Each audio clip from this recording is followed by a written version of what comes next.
আসসালামু আলাইকুম ওরহমতুল্লাহি ওবরাকাতুহ। জাতীয় বিশ্ববিদ্যালয়ে ভর্তি পরীক্ষা উত্তীর্ণ ফরম পূরণ শুরু আজ। জাতীয় বিশ্ববিদ্যালয় ২০২৫-২৬ শিক্ষাবর্ষ স্নাতক প্রথম বর্ষ ভর্তি পরীক্ষা উত্তীর্ণ শিক্ষার্থীদের জন্য ফরম পূরণ কার্যক্রম আজ মঙ্গলবার ৫ মে থেকে শুরু হচ্ছে।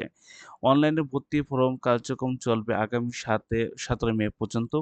নির্ধারিত সময়ের মধ্যে শিক্ষার্থীদের প্রয়োজনীয় তথ্য পূরণ করে আবেদন সম্পন্ন করার নির্দেশ দেওয়া হয়েছে।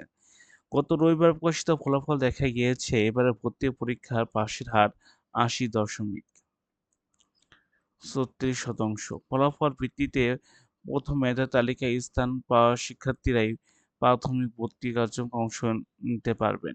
প্রথম মেধা তালিকায় স্থান পাওয়া শিক্ষার্থীর ভর্তি পরীক্ষা সম্পূর্ণ কিভাবে হবে সেসব তথ্য জানিয়ে বিজ্ঞপ্তি প্রকাশ করেছে জাতীয় বিশ্ববিদ্যালয়। বিজ্ঞপ্তিতে বলা হয়েছে, প্রথম মেধা তালিকায় স্থান পাওয়া শিক্ষার্থীদের অনলাইনে ভর্তি পূরণ এবং প্রিন্ট পিডিএফ করে ৫ মে ১৭ জুনের মাধ্যমে সংরক্ষণ করা হবে। এর জন্য ভর্তি ইচ্ছুক শিক্ষার্থীদের বিশ্ববিদ্যালয়ের ভর্তি বিষয়ক ওয়েবসাইট অ্যাপ্লিকেশন লগইন অপশন যেতে হবে। সেখান থেকে অনার্স লগইন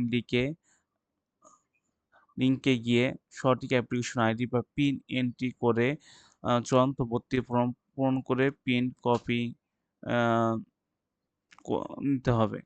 প্রথম মেয়াদ তারিখে স্থানপ্রাপ্ত শিক্ষার্থীদের চূড়ান্ত ভর্তি ফরম সহ রেজিস্ট্রেশন ফি বাবদ ৳১,১৩০ সংশ্লিষ্ট কলেজ বা কলেজ কর্তৃক নির্ধারিত মোবাইল ব্যাংকিং এর মাধ্যমে অথবা সরাসরি ৬ থেকে ১৮ মে এর মধ্যেও জমা দিতে হবে। কলেজ কর্তৃক প্রথম মেয়াদ তারিখে স্থানপ্রাপ্ত শিক্ষার্থীদের চূড়ান্ত ভর্তি ৬ থেকে ১৯ মে নিশ্চিত করা হয়েছে। তো আজকে এই পর্যন্ত। সবাই ভালো থাকবেন। আসসালামু আলাইকুম ওয়া রাহমাতুল্লাহি ওয়া বারাকাতুহু।